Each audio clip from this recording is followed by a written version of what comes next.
The House will come to order. All in the chamber and galleries, please rise and join us today in a prayer by the gentleman from Stone. Thank you, Mr. Speaker. Bow your heads, please. Dear Heavenly Father, once again your sovereign hand has led us here to this beautiful building in order that we may do the people's work. You have given us life, health, strength, and liberty. Please help us to make good use of these gifts in order that we may serve you and one another. Please grant us also wisdom that we may be worthy of this calling that you have placed on our lives. May we strive most of all, not for position or popularity, but to be good, to be faithful, and to serve well. Give us pure motives, honorable conversation, hearts of courage, and eyes that are ever toward you. In Jesus' name I pray. Amen. Please remain standing and join me in the Pledge of Allegiance. I pledge allegiance.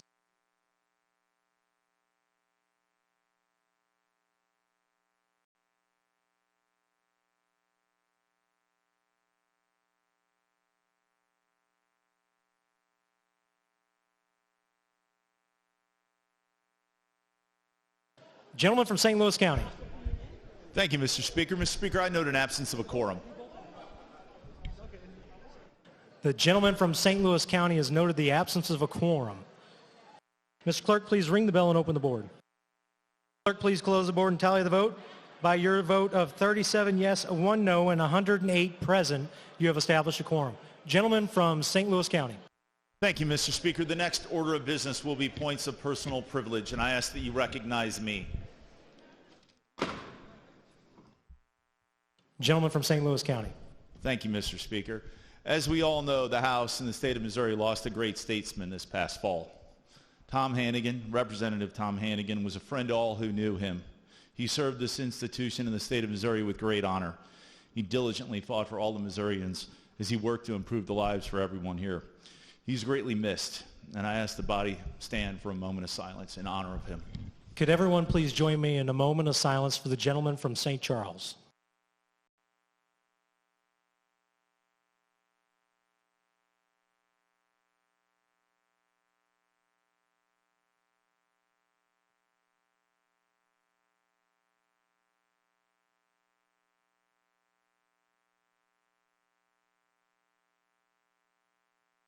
Thank you, gentlemen. Further points of personal privilege. Gentleman from Jackson. Moment of personal privilege, Mr. Speaker. Proceed, gentlemen. Thank you, Mr. Speaker.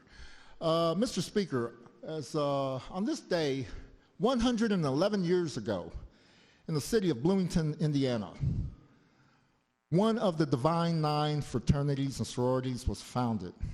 Kappa Alpha Psi was founded on January 5th, 1911. Currently, there are 5 members of Kappa Alpha Psi that are either in the House or the Senate. I'm just wanting to reflect on that day. The gentleman from the Anderson District is also a member of Kappa Alpha Psi, and so I just want to salute those members of the fraternity, as well as our Grand Polemarch, the national president of Kappa Alpha Psi, Mr. Rubin from St. Louis, who is our Grand Polemarch. Just want to say congratulations to the brothers and give a moment of remembrance to the fraternity. Thank you. Thank you, gentlemen. Further points of personal privilege. Gentleman from Franklin. Thank you, Mr. Speaker. I ask for a moment of personal privilege. Proceed, gentlemen. Thank you, Mr. Speaker. As many of you know, today is my last day as I'm officially resigning from office. Before I go, I need to recognize some special people who helped me get to this point in my life. Unfortunately, most of my immediate family couldn't be here due to COVID. However, many of them are listening online. First and foremost, I need to thank my loving and supportive family. My wife has been the foundation of our family for the past 3 years. Many of you have stated to me, I couldn't do this job if my kids were still young like yours. The truth is, I couldn't have done this job either without the support of my wife. Thank you, Amanda, for always supporting me, and from the bottom of my heart, I love you. Also, my greatest three gifts, Dayton, Tucker, and Shiloh, have cheered me on through campaigns and willingly made sacrifices for my life. Fortunately, my kids never complained about going to many church picnics in the district. Now it's time for me to make sacrifices for them as a full-time dad. Even when I first ran for office, my intent was never to leave a legacy in Jefferson City. There were many that served before me, and there will many that come after me. My goal will always be to leave a legacy as a father and a husband. Senator Griesheimer, or as I like to call you, Dad, you helped pave the way for me as a politician. Mom, you balanced a full-time job while raising 3 kids sometimes by yourself while Dad was serving in Jefferson City.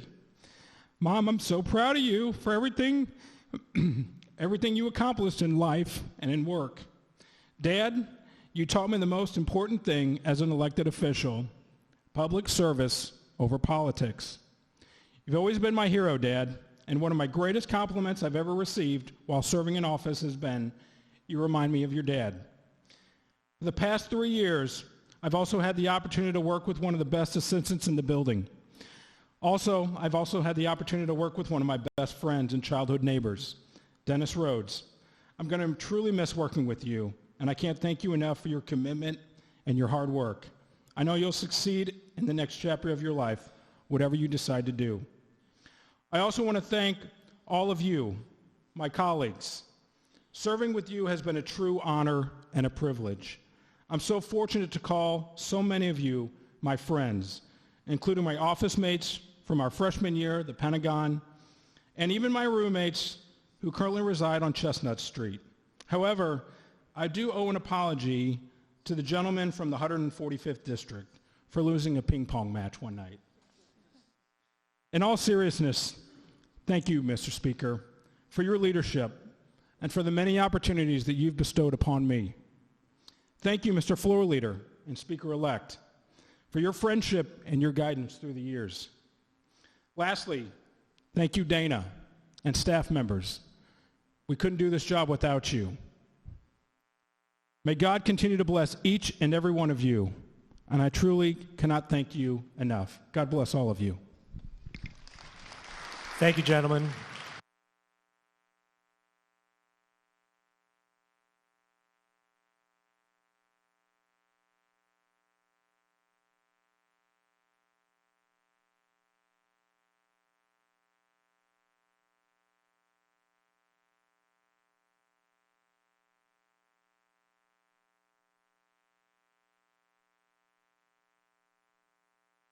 Further points of personal privilege. Gentleman from St. Charles County. Thank you, Mr. Speaker. I also have a point of personal privilege. Proceed, gentlemen. Thank you. You know, I've never been lost for words, but the last couple of days, it really has hit me kind of hard, and I'm like, what the heck am I going to say? A lot of you are texting and calling saying, I cannot wait for your last speech. I cannot wait to find out who you are going to nail. But, you know, it's been fun. 2 funny things happened. A good for all of you, you know, a good way to start a speech, especially one going out, is tell a joke or 2. 2 funny things happened this week. I parked in the garage without my placard hanging on my rearview mirror. I was laughed my butt off as I did it. And a convicted felon who proclaims to be a journalist said that I wasn't a statesman. That made me really laugh. You know, Mr. Speaker, one thing I learned over the last 7 years, because, you know, this is my last day in the Missouri legislature, and what an honor. But the last couple of years especially, it really opened my eyes to the magnifying glass that's on this building and on this crowd, and who holds the magnifying glass. Because, you know, people outside this building, they think we really hate each other's guts across the aisle. They really think. Now, there's some, I got to admit, some of you I don't like. But I would save you from a burning building. Some of you on the other side of the aisle, we've had to hide our friendships. You know, so we are a little guilty of of what's been going on the last couple of years. But it's important to remember who holds that magnifying glass, and that magnifying glass is the media. And when I gave my official press release on my impending resignation, I didn't talk to a soul. I simply sent that out. And Mr. Speakers and my fellow members, my colleagues, I would venture to guess there were at least 10 different headlines that had no ounce of truth in them. And they're on the internet. One made me laugh. It was from Newsweek. Can you believe that? A lowly state rep from Missouri caught the eye of Newsweek? So that journalist, I had to email that journalist because her headline said, just 1 year into his job, he resigned. And so I looked her up and I said, and I saw she was recently a student. And I said, hey, listen, I know we're in the clickbait era. I know a really important headline is going to get you views. But a lot of people don't read stories anymore, Mr. Speaker, and especially journalists don't investigate anymore. And I really want to see that change because it's really causing a great divide in this nation. I'm a little heartbroken today because, as I leave, as I depart, there's a friend here, there's a friend not here, that I really wanted to let everyone know, come out of the closet that I'm friends with. One of probably the least recognizable friendship on this floor. And I'd hate to throw him under the bus because it could really hurt him in among his colleagues. But Representative Meredith, he and I have had some really heartfelt discussions back and forth about our families, about policy, about our dedication to public office. And unfortunately, he's sick. And hopefully he's listening, but I really appreciate his friendship. The lady from St. Louis County came and gave me a hug before we got on this floor today. I really appreciate her friendship. When I was injured, her and her husband helped carry me off the field last year when I tore a calf muscle. She drove me all the way home in like one of the most torrential downpours, driving my gas-guzzling vehicle. The whole time I couldn't help but laugh that she's driving like a vehicle gets 8 miles to the gallon. And I know that was bothering her, but I really appreciate you. I really appreciate everybody in here. We have a lot of differences. I was one of the leaders of the Conservative Caucus, and I know I really got on a lot of people's nerves. Because, when I came up here, I didn't come up here to make friends. I really didn't. I told myself I wasn't going to do it, but I failed. That's hard for me to accept, failure. I made some really good friends up here. Everybody on this floor will leave others with an impression.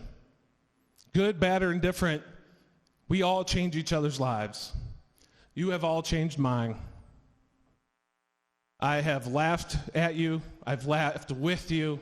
I've argued with you. We've gone neck to neck. It's just been a crazy time, but what an honor to serve in this building. I don't want anybody to think that because, yes, opportunities change in our lives, and I'm going to be relocating to another state that has no income tax, or a state that has educational freedom, where that state's going to give me $40,000 for my kids to choose the school they get to go to, and a state where workers aren't compelled to join a union. And it breaks my heart because I really fought for that here. 1 out of 3 ain't bad, though, Mr. Speaker. Last year, when we passed the ESAs, that was the pivotal moment of my legislative career. And it wasn't even my bill. But I loved the charade we had to play to get it done over in that awful Senate. Because that's really, people don't understand, looking under this microscope or this magnifying glass, that's really how things happen here. We have so many special interests in this building that when it's time to make law for people in this state to change their lives for the better, we have to put on charades. And we did it last year. One of the most proudest moments, man. I remember giving hugs after that. I mean, it was just incredible. And I can only pray to God that the Supreme Court doesn't legislate it away. Because if there's one issue that we need to fix in this state, it's that super legislature across the road. And unfortunately, we're term limited, and I am guilty of term limits. I voted for term limits, and it's the one vote I wish I could take back as a citizen of this state, because the people term limited themselves. They're not term limited over there. They're not term limited up there. The people are term limited. And that's how bad policies like prescription drug monitoring gets done. And deaths across the state go sky high because they can't get their medicine, so they go to fentanyl. We've had that argument, but the reason that passed is because of term limits, because a fourth of this body had no clue for the last 7 years of the testimony and the trials we went through to prove that policy. Term limits are killing people in this state, literally. But back to the courts. If we don't undo that, Mr. Speaker, we'll never have voter ID. We passed it here. We made a law for voter ID, and the super legislature across the street said, oh, it's unconstitutional. While in other states, it's not. And we have voter fraud issues in this state. I just got word from my Secretary of State that even in my own county, there are 2 cases where somebody voted in St. Charles County and in the state of Florida, the same person. Now, it's a rumor, I haven't confirmed this, that the St. Charles County prosecuting attorney isn't going to prosecute that, and I won't believe it until I hear it from him. But if that's the case, then what are we here for if we can't even verify our voters in this state? And Medicaid expansion. We passed a law here on Medicaid expansion. We didn't want it, right? So they go to the initiative petition process and go around this legislature. And I know my friends on the other side of the aisle don't agree with this, and that's okay. But it's my parting speech, not theirs. The initiative petition process is a constitutional crisis. The people are always going to vote for things that sound good. But they're not down here listening to the special interests that are funding those initiative petition processes. Like we're literally having special interests write laws that benefit themselves, and they propose it to the voters of the state and say, look, wouldn't this be good? And we are elected to stop stuff like that. How can we stop it if we have such a low bar to allow special interests to change our Constitution? I mean, put it right there in the chapter next to bingo, for crying out loud. Anyway, I would bring up right to work, Mr. Speaker, but I mean, that's a foregone conclusion right now. I really need to talk about the big thing the media has been waiting. What's the big, scary thing that he's really resigning for? You know, what's the secret? Well, the secret is right behind me. These 4 boys and my wife. That's the big secret of why I'm resigning. Because after 20 years in public service, sometimes you have to put others first. And last fall, I realized that, you know, it's been about me and my family for the last 20 years.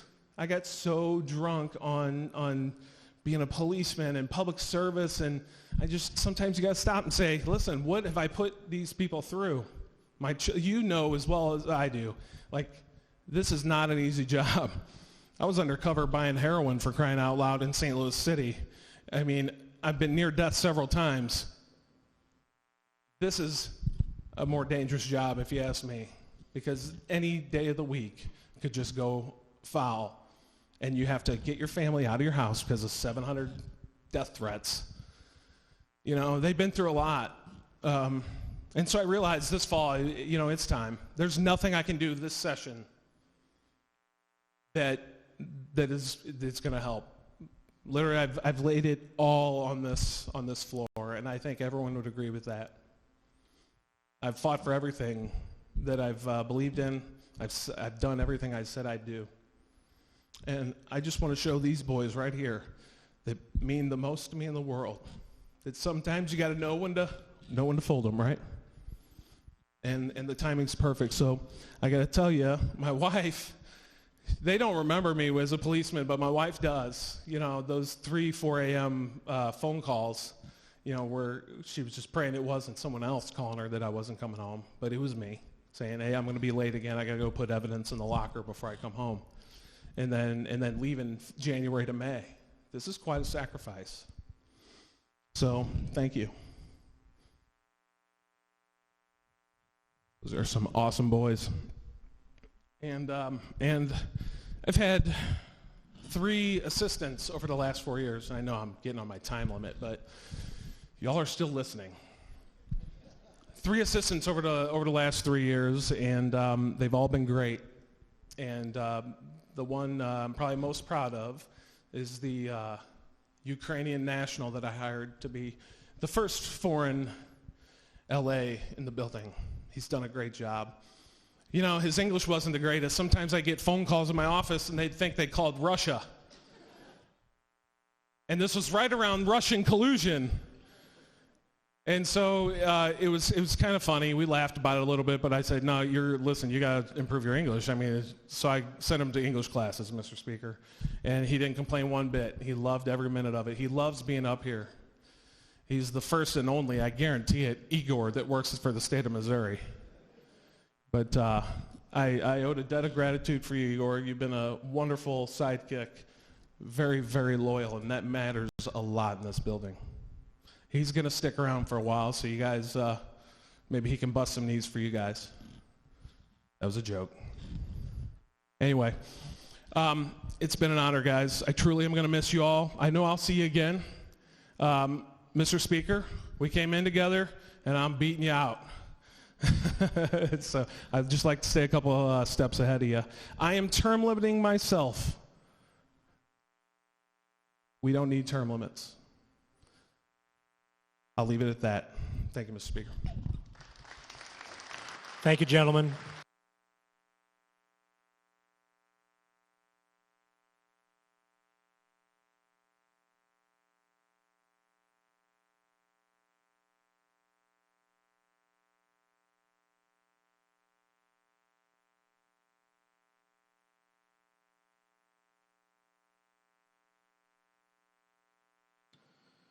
Pursuant to Section 9.141 of the Revised Statutes of Missouri, it is required to read the Bill of Rights in both chambers of the General Assembly on the first legislative day of each session.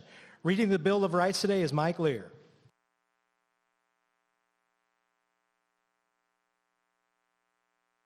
Thank you. Amendment 1. Congress shall make no law respecting an establishment of religion or prohibiting the free exercise thereof, or abridging the freedom of speech or of the press, or the right of the people peaceably to assemble and to petition the government for a redress of grievances. Amendment 2. A well-regulated militia being necessary to the security of a free state, the right of the people to keep and bear arms shall not be infringed. Amendment 3. No soldier shall in a time of peace be quartered in any house without the consent of the owner, nor in a time of war, but in a manner to be prescribed by law. Amendment 4. The right of the people to be secured in their persons, houses, papers, and effects against unreasonable searches and seizures shall not be violated, and no warrants shall issue but upon probable cause, supported by oath or affirmation, and particularly describing the place to be searched and the persons or things to be seized. Amendment 5. No person shall be held to answer for a capital or otherwise infamous crime unless on a presentment or indictment of a grand jury, except in cases arising in the land or naval forces or in the militia, when in actual service in time of war or public danger. Nor shall any person be subject for the same offense to be twice put in jeopardy of life or limb, nor shall be compelled in any criminal case to be a witness against himself, nor be deprived of life, liberty, or property without due process of law, nor shall private property be taken for public use without just compensation. Amendment 6. In all criminal prosecutions, the accused shall enjoy the right to a speedy and public trial by an impartial jury of the state and district wherein the crime shall have been committed, which district shall have been previously ascertained by law, and to be informed of the nature and cause of the accusation, to be confronted with the witnesses against him, to have compulsory process for obtaining witnesses in his favor, and to have the assistance of counsel for his defense. Amendment 7. In suits at common law where the value in controversy shall exceed $20, the right of trial by jury shall be preserved, and no fact tried by a jury shall be otherwise re-examined in any court of the United States than according to the rules of the common law. Amendment 8. Excessive bail shall not be required, nor excessive fines imposed, nor cruel and unusual punishments inflicted. Amendment 9. The enumeration in the Constitution of certain rights shall not be construed to deny or disparage others retained by the people. Amendment 10. The powers not delegated to the United States by the Constitution, nor prohibited by it to the states, are reserved to the states respectively, or to the people.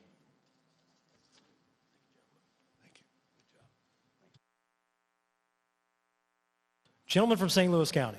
Thank you, Mr. Speaker. The next order of business will be House resolutions. And I stand to offer House Resolution 3180, and I ask that it be read.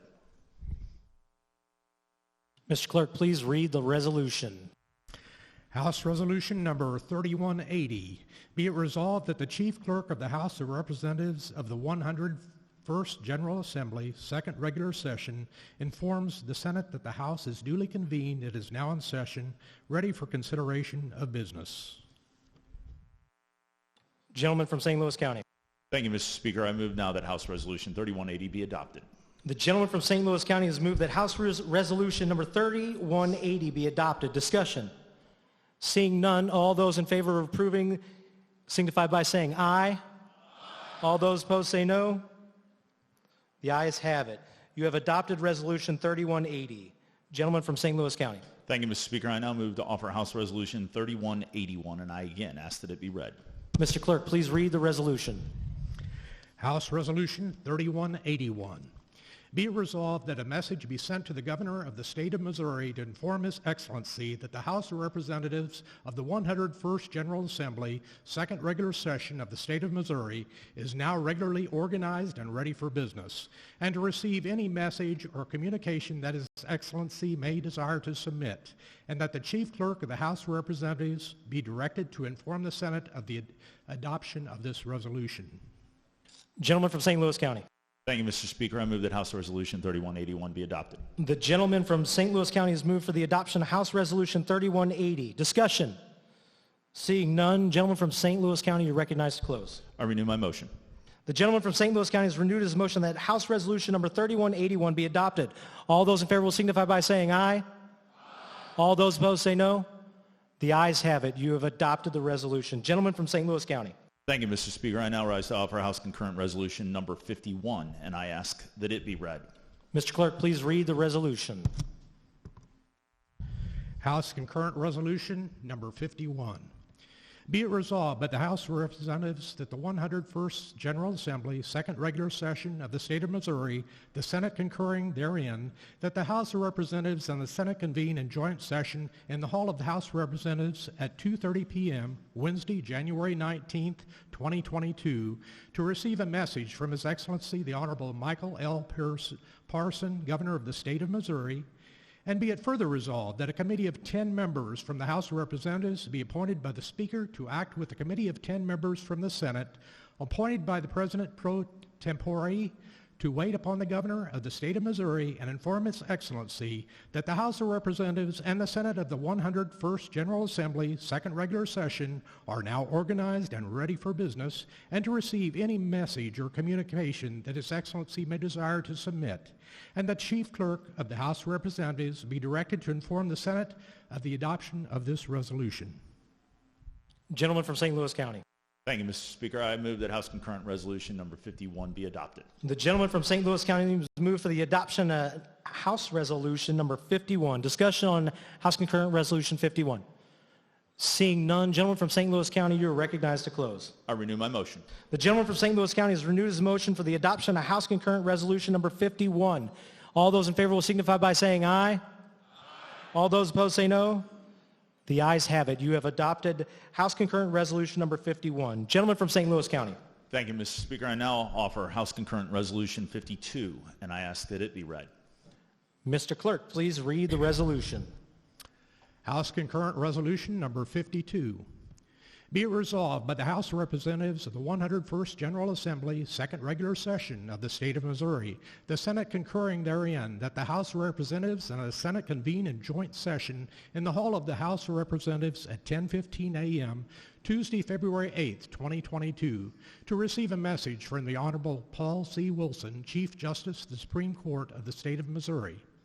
And be it further resolved that a committee of 10 members from the House of Representatives be appointed by the Speaker to act with a committee of 10 members from the Senate, appointed by the President pro tempore, to wait upon the Chief Justice of the Supreme Court of the State of Missouri and inform His Honorable that the House of Representatives and the Senate of the 101st General Assembly, Second Regular Session, are now organized and ready for business, and to receive any message or communication that His Honor may desire to submit, and that the Chief Clerk of the House of Representatives be directed to inform the Senate of the adoption of this resolution.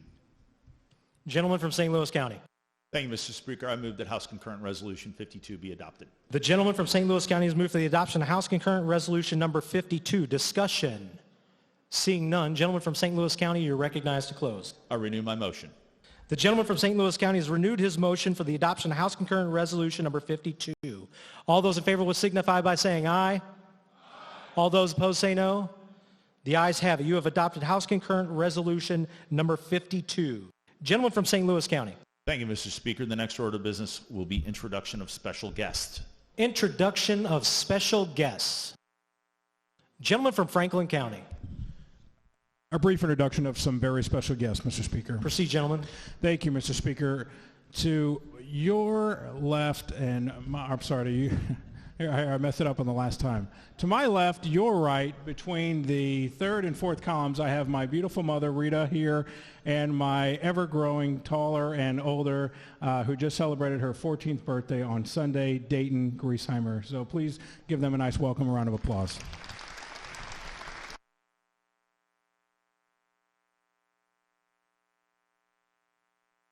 Welcome to the House. Further introductions. Gentleman from Clay. Thank you, Mr. Speaker. Introduction of special guests. Proceed, gentlemen. Thank you, Mr. Speaker. To my left and your right, between the second and third columns, I would like to introduce the body to one of the newest constituents of the 12th House District, Rebecca Marie Hurlbert, born 2.5 weeks ago. Thank you to the body for all the warm wishes and the cards that have come in since that time, and I just ask the House to make them feel welcome. Gentlemen, would you like to make the three of them pages for the day without compensation? I would, Mr. Speaker. They will be made pages a day without compensation. Welcome to the House. Further introductions. Seeing none, gentleman from St. Louis County. Thank you, Mr. Speaker. The next order of business will be the first reading of House bills and House joint resolutions. Mr. Clerk, please read the House bills and House joint resolutions. House Joint Resolution number 65, introduced by Billington, an act relating to signatures on initiative petitions. House Bill number 1450, introduced by Stacy, an act relating to political party primary elections with penalty provisions and a delayed effective date. And House Bill number 1451, introduced by Billington, an act relating to Rush Limbaugh Day. Gentleman from St. Louis County.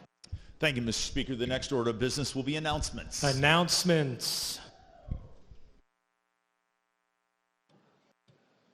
Seeing no gentleman from St. Louis City. Announcement, Mr. Speaker. Proceed, gentlemen. Thank you, Mr. Speaker. Today, welcome back, everybody. Today's a very special day, not as we enter the chamber back, but we also are celebrating some birthdays. So I want to give a huge birthday shout out to Representative Bosley and also Representative Adams. So please join me in wishing them a happy birthday. Happy birthday. Further announcements.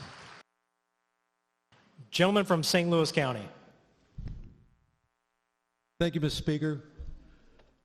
Yesterday was the birthday of one of our most distinguished members. She's distinguished herself in so many ways. I'd like for everybody to join us in giving a happy birthday to Representative Daly. Happy birthday.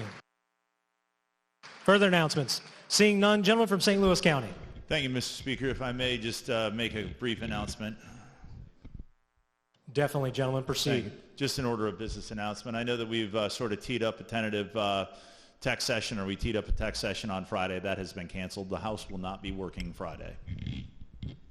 Further announcements. No, it may be other Fridays, but not this Friday. Thank you for that clarification, gentlemen. Thank you, Mr. Speaker. Then, with no business further becoming before the body today, I now move that the House stand adjourned until 10 a.m. Thursday, January the 6th, 2022. The gentleman from St. Louis County has moved that the House stand adjourned until 10 a.m. Thursday, January 6, 2022. All those in favor will signify by saying aye. All those opposed say no. The ayes have it. The House is adjourned.